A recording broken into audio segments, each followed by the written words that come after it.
I love this conversation with Ben Kelly because I actually learned a heap of stuff about Ben that I didn't even know before. I've been coaching Ben now for about a year and he's just an unreal dude. This will be really, really helpful for anybody who's battled with their weight, battled with confidence, battled with losing their shit, just being angry or anxious or depressed and having all those highs and lows. Anyone who wants to be more successful in their career and wants to have kind of like a blueprint and a bit of a guide on how they can have more success.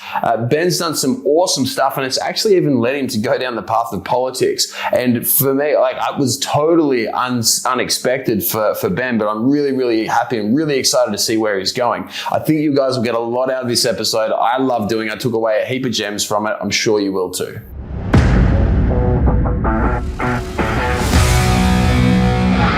There we go.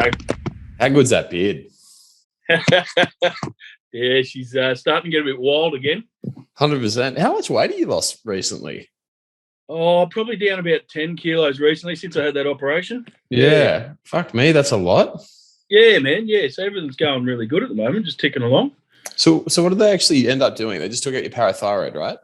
Yeah, they just took out the parathyroid. But at the same time, when I was coming out of that operation, my kidneys didn't wake up, so they had to put me on dialysis straight up. So that's probably what knocked me around the most. Although that parathyroid was a bit deceiving. They tell you it can do this, can do that, should be fine. Man, it just floored me for about 6 weeks. Really? How so? Because of my calcium levels. So because it had been so overactive and, been drawing all the calcium out of my bones, they call it a hungry bone syndrome. Yeah. So they're pumping me full of calcium, but my bones just kept stealing it, and then like the blood pressure would drop and I'd pass out, or you'd get weird tingling feelings all over the joints. It was pretty interesting anyway. Interesting. That's a good word for it. That's cool, man. That's cool. And by the way, dude, thanks for coming on. It's about time we've had you on, dude. Yeah. No, I'm stoked, man. When Christian mentioned it, I was like, fuck yeah, let's do it. Yeah, about time, man. About time. Well, dude, if you're cool, we'll just pick up from here, if that suits you. Yeah, man, that's sweet with me. Yeah, so dude, the reason why, I was chatting with Christian, the reason why we want to get you on here is because, well, first of all, your results have been phenomenal, but also like in terms of the mentality and the mindset that you've approached this, like you've had a lot of shit go on in your life. Like you've been, kicked while you're down a few times, starting from when you're a young fella. Can you start right at the beginning, man, with your health issues, like from the moment, you were born? Yeah, sure, man, sure. So they picked up some abnormalities in the pregnancy, during pregnancy, to do with renal function and bits and pieces. But, medical advancements at the time, it was just, go ahead. So we did. I was born, didn't have any issues for about the first year, and then just out of nowhere, after about the 12-month mark, just mad reflux. And, my mum just says it's just a screaming fucking kid that would never shut up. So it's very loving, yeah. And they found out that the reflux had destroyed my entire left kidney, was just dead. My entire right was dead and half of my left. So they went in and whipped out the right, took half of the left, and sent me on my way. Yeah, it's pretty full on. Yeah, man. Yeah, so I suppose pretty crazy way to start life, hey. But since then, man, the initial part of my life, first 30-odd years, I had no dramas, really. It wasn't until 2018 when I got a ruptured intestine, and then, I was diagnosed with renal failure back in, it would have been around the same time, maybe 2017. Mm. And look, I played my own part in parts of the problem too. I lived a rock star lifestyle for a while there. I was working big mining jobs, earning big money, just working way too much, dude. Like I'm talking, I was doing 13-day fortnights for fucking 5 years, just smashing it out. And how many hours are you doing in a 13-day fortnight? Oh, mate, 13-day fortnight, you're doing minimum 14 hours a day. Jesus. Yeah. So it does take its toll, but I was in that zone, I suppose. I kept getting promotions and I had goals, and I just thought, fuck, just keep charging. How good's this? And before you know it, I suppose 5 years probably passed, and I hadn't been to a doctor because I hadn't been crook. Mm. I rolled my ankle on a Bucks night, This was back in 2017, and then I went to the doctor and walked out with renal failure. So, yeah, and so That's a bit of a shock. So that must have been not the best news after you think you've just sprained your ankle. So you've got renal failure there. So what happens next? What do you start doing to help that? Yeah, so I mean a few things. So when I was first diagnosed, it was about stage 3. So my GFR was sitting around the 27, 30, something like that. Dude, I was fucking heavy at the time though. That was my peak. I peaked at 156 kilos, which is 156. And what are you now? At the moment, I said I weighed 124, leaving dialysis this morning. Jeez, how do you feel being 30 kilos lighter? Oh fuck, amazing, man! But I feel even better when I can shift another 10 or 20. Get right there. Not long, man. So, like, what was life like when you were living at 150? Well, look, it's funny, at the time, I think fuck all of it. I was still pretty active. Nowhere near as active as I am now because it wasn't as a concerted effort. But I never really. The only thing I did notice around that time was traveling on planes, man. I got to the point where I nearly had to ask for the extra seatbelt. Now that's fucking embarrassing. True that. How did you get up to 150? Man, I've always been a big guy. So the lightest I've been as an adult when I was, 17, 18 is 119 kilos. But I suppose just the lifestyle I was leading, drinking too much piss, just not looking after myself, man, working my ring out and just destroying myself in the process pretty much. It was almost though, when I got diagnosed, it was like I blinked, 5 years had gone by, I just put on a shitload of weight and I woke up and thought, holy fuck, have a look at yourself. How did you feel at that moment where you finally realized, fuck me, dude, you gained 30 kilos, 30, 40 kilos, like your kidneys fucked. Like, how was that moment? Dude, that was embarrassing, man. Like, why embarrassing? Either I don't know, embarrassing or shameful to myself, to sit there and think, fuck, how did you let this happen, mate?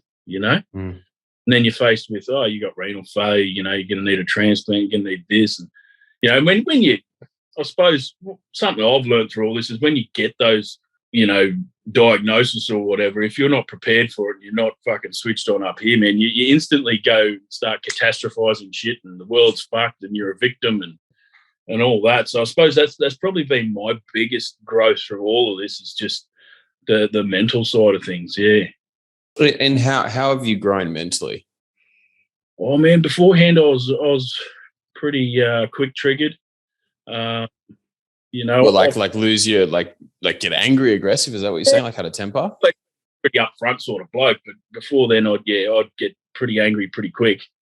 I had a reputation for delivering some pretty good dressing downs in front of anyone. So yeah, that side of things, and then I suppose more so at that time, and I didn't recognise it at the time until I started changing my lifestyle and everything. But there was a lot of anxiety creeping in there, a bit of depression, as is natural when you fucking let your body go like that. Massively. So, like, if we go back to the first one, so you're being quick triggered and known for dressing down, like in the mining industry and in a lot of blokey industries, you got to be firm and you got to be tough. So, were there any good parts about you being able to just smack, someone around verbally? Oh, definitely, mate, definitely. And look, a lot of my managers and CEOs and all that, they loved it because they're like, oh fuck, we can't get away with this, but you go for it. You're doing it. I don't know. I suppose I had a way with giving them and dressing down without crossing the line, But I pushed the fucking boundaries a lot. How did you feel when you're doing that? Did you feel good? Did you feel like? Because I know, like, I every now and then I've had to give somebody, a big smack around, but I fucking hate it. Like, it's not a fun thing for me to do. Did you enjoy doing that? Did you feel bad afterwards? How did you sit? Look, I've always felt a little bit bad afterwards, and I still do these days if I, get into something with someone. That's just the way I'm wired. I don't know. Afterwards, I sort of come away thinking, oh fuck, did I go too hard? Bastard. But then on the other hand, there's a couple of times there where, let's face it, they deserved it, So, sometimes the situation did call for that. And, I've been presented with a lot of situations where, people are just way out of line and they need to be pulled in. Yeah. Totally. And so now, like with your newfound way of thinking and where you are at the moment, has it changed the way that you handle those situations? Oh man, tenfold. Yeah. How so? Yeah. Well, I suppose I don't get aggressive anymore at all. I'm still very direct and very upfront when I communicate to people if it's regarding performance issues or anything like that. But it's all very calm and collected, and just state the facts. This is how it is. There's no need to. I don't put in that emotional investment anymore, I suppose. It's funny, isn't it, when you lose that anxiety and you lose that depression, how much more calm and to the facts you can be, as opposed to starting to get emotional and losing your shit. Oh yeah, man, it's phenomenal. It is phenomenal, and I wouldn't say I'm there yet, but I'm very close to the point where I'd be confident that nothing will faze me anymore. It's a good place to be. It's a good place. It just everything flows from that. Everything becomes easier. And so, what was it that made you want to reach out to us? Because we had a chat back. Jesus, how long ago is that now? It's a year and a bit. Started with you guys. What was that? Start of the year. Yeah, about that. So, what was it that made you want to start? So, I suppose I went through a bit of a period where I sort of just plateaued a bit. So back in, where are we now? Like 2019, end of 2019, I sort of had a few things all fuck up on me at the same time, and I sort of plateaued a bit. So I had a relationship that ended. Not that that's a really big deal for me. I sort of bounced relationship pretty easily and quickly. The biggest one was I started a business. So after I had that massive surgery in 2017 or 18, when I had the ruptured intestine, that scared the fuck out of me, and I sort of went on this mission, I suppose, for the next 12 months, where it was like, fuck, I need to do this now, I need to change my life, do this, do that, get here, where am I going, fucking. And I was so busy trying to prove to myself that I could do something that I missed so much, man. And anyway, long story short, I got ripped off in a business transaction to the tune of about 120 grand. That was everything I had, mate. That stings. One of those things you learn very quickly. Don't do business with mates or supposed mates. How did that go about? How did you end up losing 120K, if you don't mind me asking? Business I started, man, was Ben Kell Machinery. So it was I was importing and supplying and on-selling machinery. So little mini skid steers, bobcats, excavators up to about 5 ton, little stuff like that. And I had a mate of mine, or who I thought was a mate, Chinese, funnily enough, did me this great deal to bring all this machinery over from China. However, it didn't exist, mate. Really? And he was Australian-based or Chinese-based? China-based, sorry. Was he Australian-based or China-based? No, he was China-based. I actually made a couple of trips over to China, met with this guy, went and visited factories and all the rest. And unfortunately, what I know now is just a long con, mate. And there were some red flags along the way, but I suppose I refused to recognise them in the pursuit of what I was trying to achieve. So there were massive learnings out of that for me. So, one, it nearly sent me bankrupt, and it was pretty stressful. But the biggest thing I learned there was just not rushing into shit. Just take a step back and just have a look. You don't have to be all gung ho everything now. Yeah, definitely. So, yes, he was an asshole, but I ignored a few things there. Looking back now, I just kick myself and go, "You idiot!" But you live in, and we just move on, man. And so, they're doing this, and then losing that 120K and whatnot. How did that lead you to us to wanting to work with JCF? So where was I? I was in Africa doing work in West Africa, because after I lost that money, I was desperate. So I got offered this job in West Africa that was paying mad coin, so I jumped at it. And while I was over there, I was part of a group, Tony Versick. I did some work with him. Good man. Probably a year earlier, I reckon it would have been.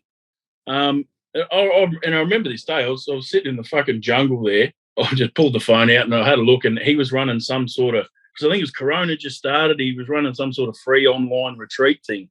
And when I saw you talk, I just thought, fuck, I like the cut of this guy's jib.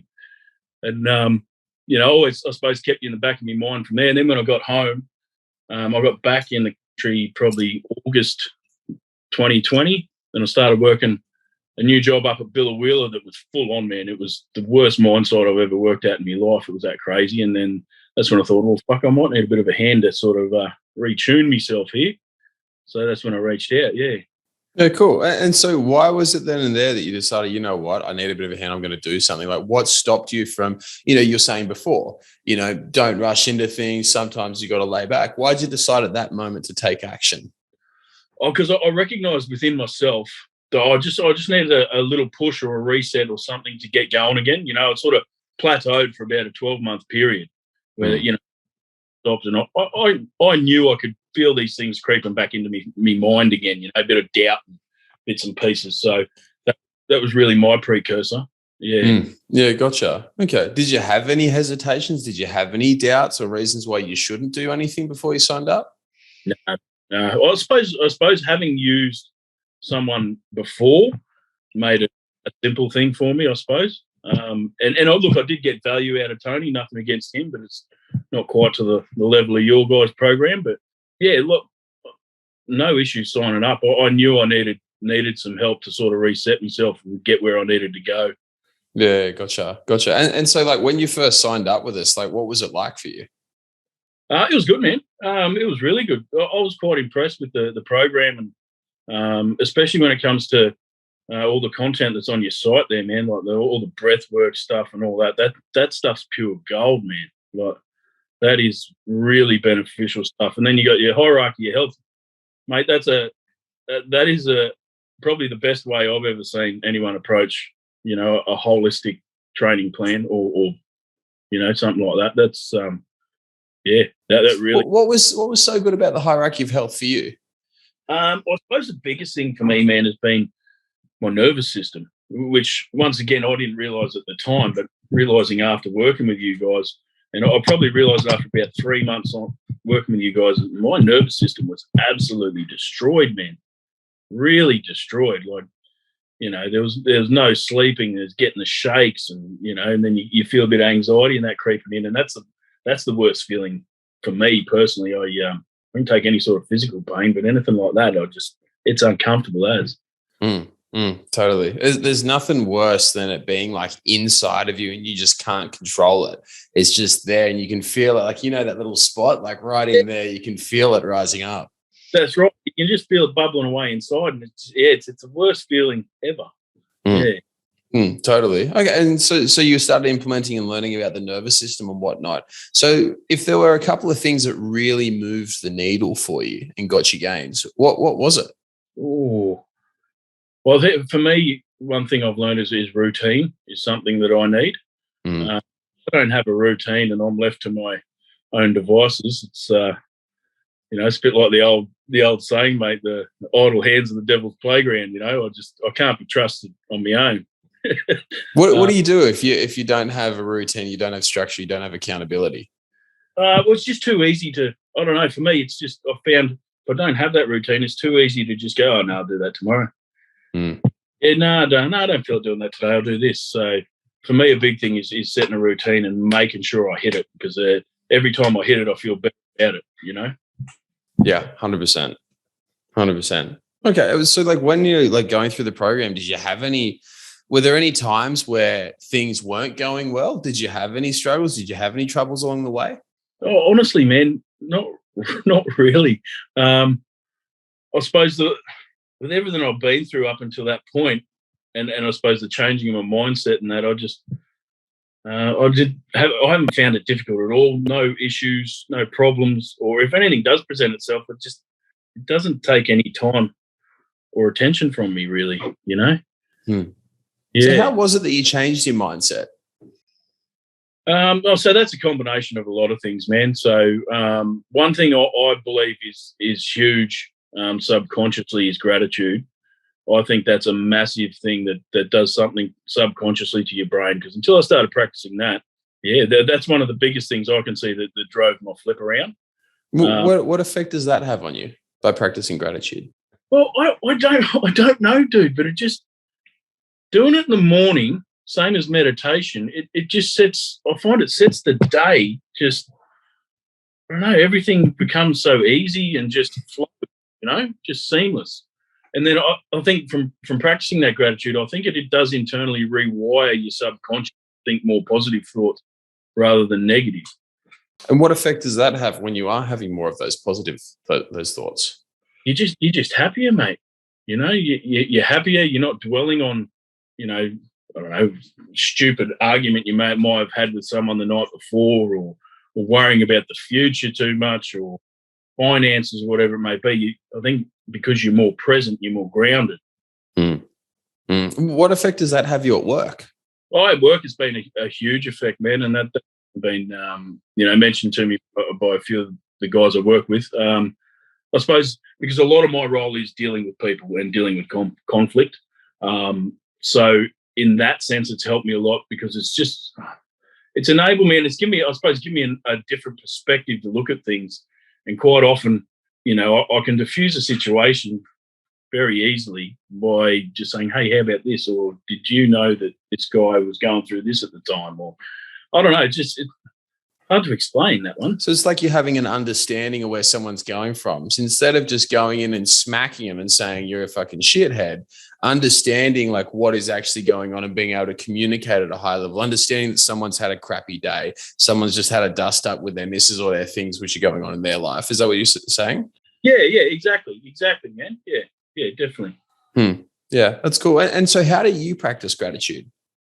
So for me, I've bounced over a few ways over the last couple of years. But now in the morning, it's a simple sit down, journal entry, and that's it. And then followed by meditation. But I've gone through in the past where, there's a while there where I was actually physically posting it to one of my social media accounts every day. And that was more of a thing when I first started, just to hold myself accountable. Because, that's a cool idea. Yeah, man. Yeah. So I did like that. I just sort of shied away from it. I'll write that one down. I'm going to get some of our guys to do that. That's awesome. Yeah. How did you find that? I don't know, man. I just came across it and I thought,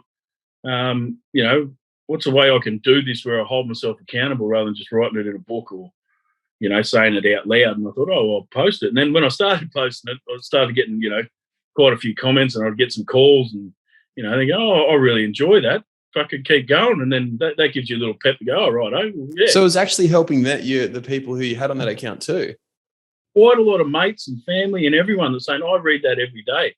I was like, oh wow. What effect did it have on them?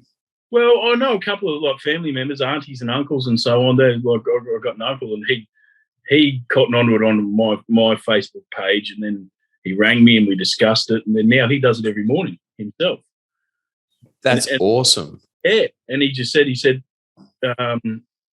me doing it, and then he read an article about something and someone practicing gratitude, and he thought, fuck, there must be something to this, and then he started doing it. He's like, fuck, I love it. How good's that? And how's it changed his life? He's a bit different, I suppose. He's an older guy, but he's still got his challenges. He's got an 18-year-old daughter that's got some intellectual issues, and so it's helped him deal with whatever he needed to deal with, I suppose, and maintain the rage. I suppose that's what I like about it. Is you can go back and read through that stuff, and then sometimes you can read through and go, on that day, this is what I was grateful for, and you think, but hang on, that was actually a pretty bad day. This bad shit happened too, and then you go, fuck yeah, the world's not all fucked. It's funny, isn't it, man? Whenever you start to be more grateful and you start to selectively see all the things that are awesome in your life, how many more good things come from that? Yeah, man. And that's the biggest thing is, and I suppose that's what I mean when I say everything just becomes easy and everything flows, because it just does. I don't know. It's almost as though the power of your thoughts dictate the situation. Massively. I was talking to a friend of mine, and he recently did like a 5-day ayahuasca ceremony, which is pretty full on. And he loved it. Like, so, ayahuasca, the DMT containing drink that, has a whole lot of spiritual effects. But he was saying after doing that, he had this immense sense of gratitude and connectedness and feeling just super present. But also all of these things started going really, really well for him. He started getting business deals left, right, and center.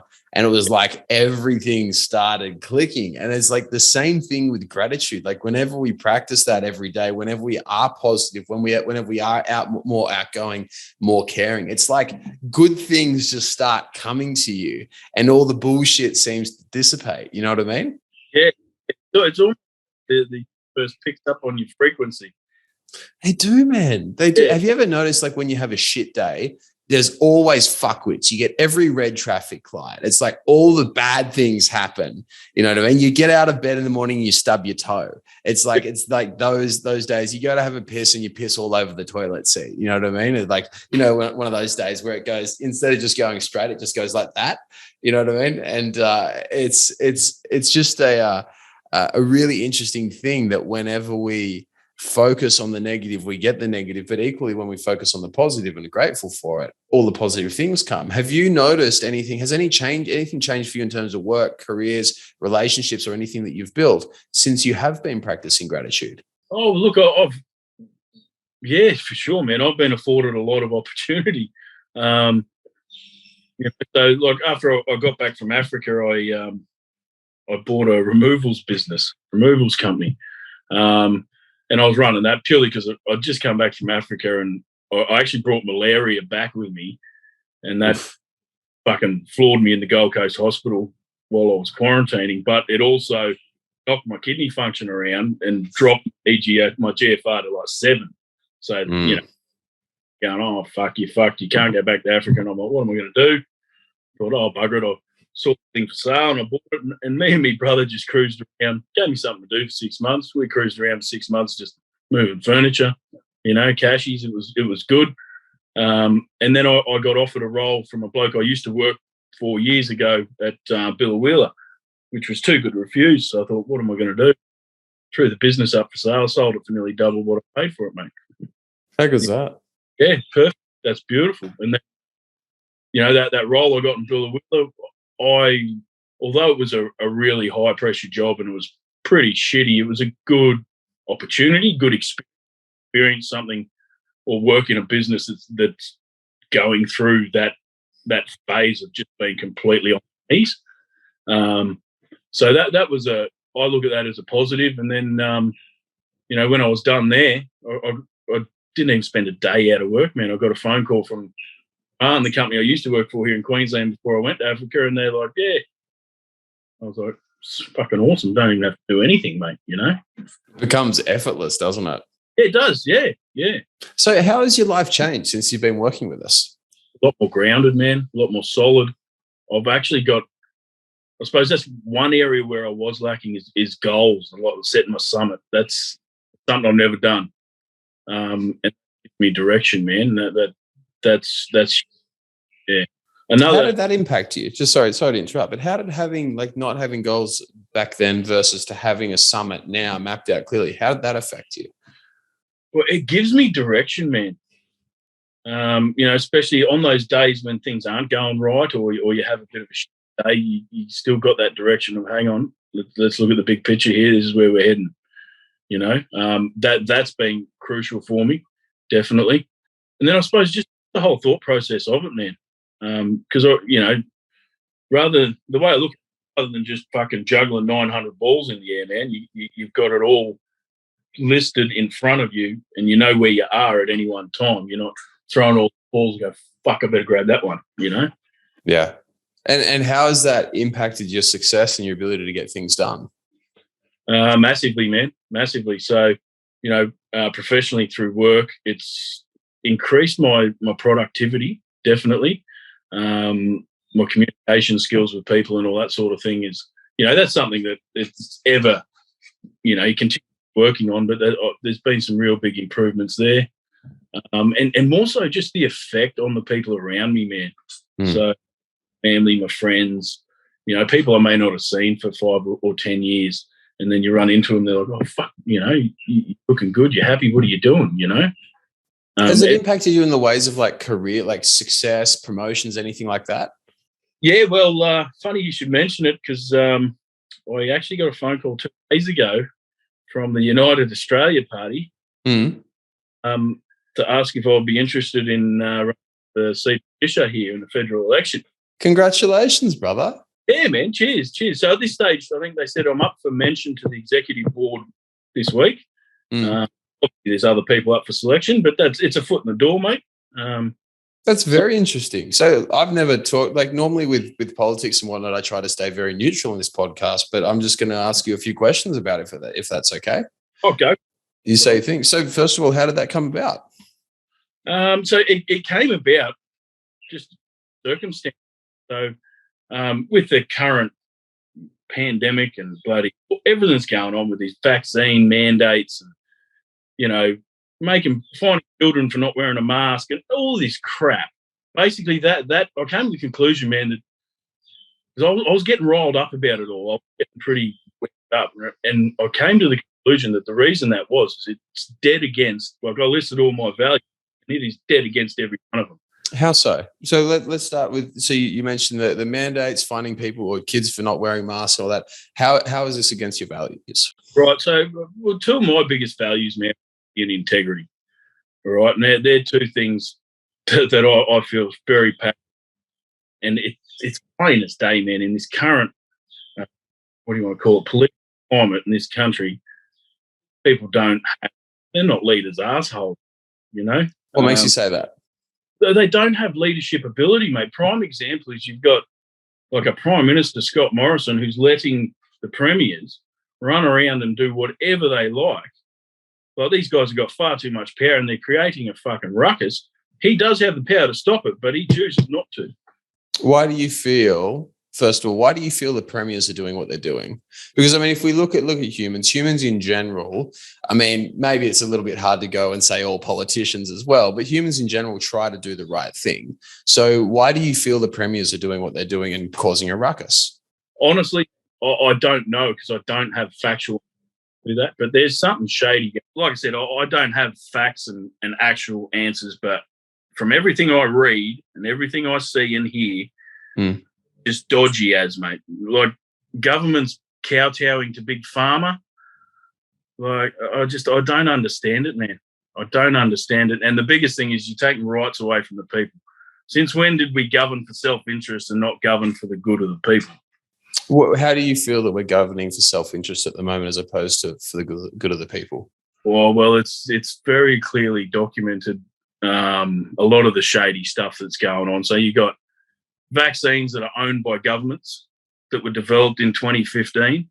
How do you develop a vaccine for a pandemic that hasn't even arrived yet and it's named the same? There's too much crap, man. Look, that's basically that's where I sit, man. And then you've got the pure cover up. So you're coming from like even Google in Australia. Australia doesn't have any open source media anymore. Everything is censored, man. It's insane. Google is censored as to what you can search. What is getting censored? So mainstream media is getting censored. Google's censored. Facebook, they're doing their thing, and I don't really pay any attention to that because anyone that gets riled up about Facebook censoring stuff and Twitter, to me, it doesn't matter because it's like a fake world. I'm not concerned with that because if you're aware enough to recognize Facebook and Twitter for what they are, then that's not an issue. Fucking say what you want. A lot of people aren't though, man. Oh no, man, no. There's a lot of people that are fucking yeah. You see it on Facebook, it's real. But so what information is getting censored on, Google and on the mainstream media? Okay, so what they're doing, man, is they're peddling fear predominantly is what they're doing. So there's this whole thing of talking about cases rather than talking about deaths. That right there would put the majority of the population's levels of anxiety and bring them right down. Because if you're talking about, only one person died in Australia today versus, we had 3,000 cases. Yeah, it's interesting that I was talking with a friend of mine, Tommy Trout. He's a very smart guy, runs a really awesome business called WeFlex. Awesome dude, and he was working in the mental health sector. And I think it was him, or it might have been someone else, but we were talking about the number of deaths that have happened through as a result of suicide. And apparently it far outweighs the deaths from COVID. Yeah, that's 100%, mate. Especially in Victoria and New South Wales, it is phenomenal. And, I suppose that's what gets my goat they're selectively reporting on what they report on to instill fear into people, knowing full well that the human beings' biggest downfall is fear. Mm. It's wrong, man. That's all it is. From where I sit, it's wrong, and I grappled with it for a bit and spoke to Christian about it quite a bit, and I just came to the conclusion that I wouldn't be congruent with my values. I wouldn't be following my values if I didn't at least put my hand up and go, fuck it, I'll throw my hat in the ring, see what happens. So why the United Party, not United Australia Party over, One Nation or Liberal or Labor or Greens? So purely only one reason or two reasons there. So one, they were asking for expression of interest for nominations for candidates. And two, I sat down and thought to myself, well, if I'm going to do this, like if you go join the Liberal Democrats, for example, they just don't have the financial backing, mate. The UAP, Palmer behind them, who, say what you will about him, I don't sit here or there. He's done some dodgy stuff. He's done some good stuff. But at the end of the day, he's got the money to back the party, and that's pretty much what drew my conclusion. Yeah, that makes sense. Very logical and very rational. and so, like, from here, like, what do you need to do in order to get the nod, first of all, and then to get elected eventually? Like, what's that process? So to get the nod would be to get the nod from the executive board this week. Then they'd contact me, they officially offer me a candidacy. And then from there, it's pretty much hitting the campaign trail, man.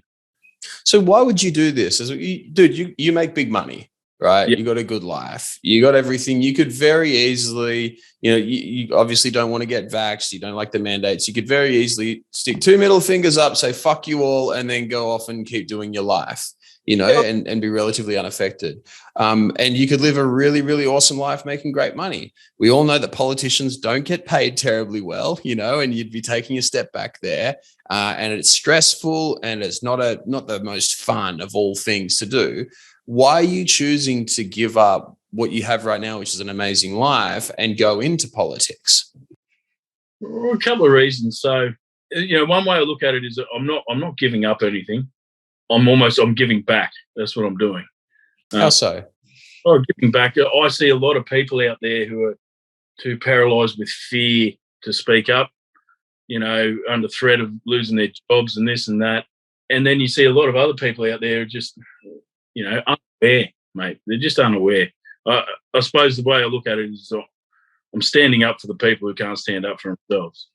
Why have you decided to do that? I don't have I can't put my finger on something and say this was the precursor or this was the trigger point. It was just watching what's going on, and then I suppose the opportunity presenting itself, and then thinking on that and going, well, fuck it, why not? Have a go. The way I look at it, what's the worst that can happen is either I don't get the nod and it all falls tits over, sweet, I'll just carry on doing what I'm doing. I do get the nod and, get crucified or whatever. Well, I don't give a fuck about what anyone says about me, to be honest. So, the whole stress and fear side is irrelevant. I thought I'd go in and have a crack and speak my mind and see what happens, mate. Have you had any backlash? Because, the United Australia Party's not everybody's favourite party, right? Yes, they might be. They've got like the most members or something like that now out of all the major parties. They're a very big party, but they're not everybody's cup of tea. Have you had any backlash from anybody when you've mentioned that this is something you wanted to do? Certainly, man. Certainly. I've had backlash only yesterday from a mate of mine I was talking to. I don't know, he hates Craig Kelly and Clive Palmer for some reason. They're all conspiracy theorists. And, we had a good conversation around, because he's pretty much total opposite to where I sit on this whole political thing. And he started getting very heated and emotional. And I just said, mate, we're adults. We are allowed to disagree. You've got your values, I've got mine. I'm going to my values because that's what feels good for me. Good things happen when I'm congruent with my values. I suggest you do the same. There's no reason we can't disagree. It's just, the whole thing these days is if you disagree with someone, they think you want to fucking murder their child or something. But no, I'm just telling you wrong. I'm not having a go. Yeah. And how do you take that? No, he was good. He was good, actually. We chatted again this morning. He called back just to say, hey, thought about what you said, and he said, I don't agree with anything you saying or doing, but we've been mates for 20 years, so why let a disagreement come between us? That's really cool, man. Yeah, and I find, man, most people are receptive. When you're having those discussions, it's all about the way you frame it and you present it. If you just come in going, you're fucking wrong, you're a dickhead, all that, of course they're going to get defensive. Well, it's difficult in politics because that's what it is a lot of the time, right? In order for them to get noticed, they have to be going and taking these extreme stances. How do you get around that? How do you be noticed, and how do you be controversial without inciting? Well, I think you just got to choose your words carefully, mate, and more importantly is your demeanour and your body language. If you're relaxed and talking calmly and quietly, confidently, and especially if you follow an attack talking like that, you won't have any dramas. That's very cool, man. So when do you find out whether you get the nod? So they told me this week I'm up for mention, and I should know something by the end of next week. So, yeah, we'll see what happens, man. Fingers crossed for you. Yeah, cheers, dude. That's really exciting. And so, like, dude, one thing I'd love to touch on as well, like for you, like you've had you've gone from being in hospital with your body shitting itself to the point where you're now running for government. It's quite a journey, right? If we put it like that. If someone is where you were just a couple of years ago in the state where you were in a bit of a rut and you were a little bit stuck, what would you tell them to do if they want to get the same level of, maybe not tread the same path as you, but get the same level of results as you? I would say the first thing you need to do is get brutally fucking honest with yourself. That's what you need to do, because there's no point. So I've tried it before. There's no point going into anything half-assed, because it'll fall over. So get brutally honest with yourself and sit down and give yourself almost a thorough assessment, and then match that to where you want to. Set some clear goals. Set your summit. That's the biggest one. And then, so once you've done that and you've got it mapped out, it's like, right now I'm here. I'm not good enough in this, and this area. I want to be at this stage at the top of my summit. This is who I want to be. This is how I want to act.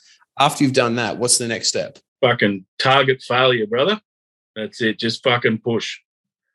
What do you mean by target failure? Well, that's something I say all the time, and I use it both, personal life and business. Because the line between failure and success is often fucking invisible. It's like here and here. Here I fail, here I succeed.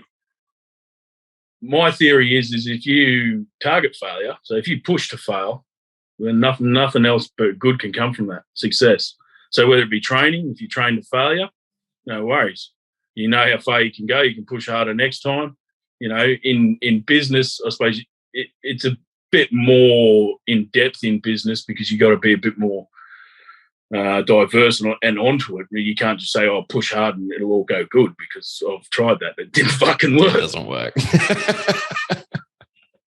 I suppose to me it just means just continue pushing limits, man.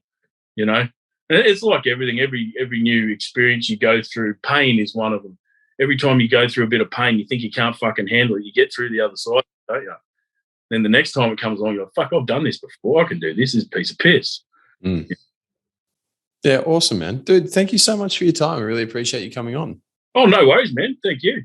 Yeah. It was unreal. Awesome. All right, brother. I'll speak to you soon. Cheers, man. Take it easy, yeah? I hope you enjoyed the video. If you got something out of it and you want to learn more, click the link below or type in High Performance Conversations with James Cant, and you'll be able to check out all the podcasts that we've done. We cover a stack of different topics, everything from getting your mojo back, overcoming anxiety, self-doubt, self-esteem, and learning from some of the industries and some of the world's top performers in both business and in health. Look forward to having you on there.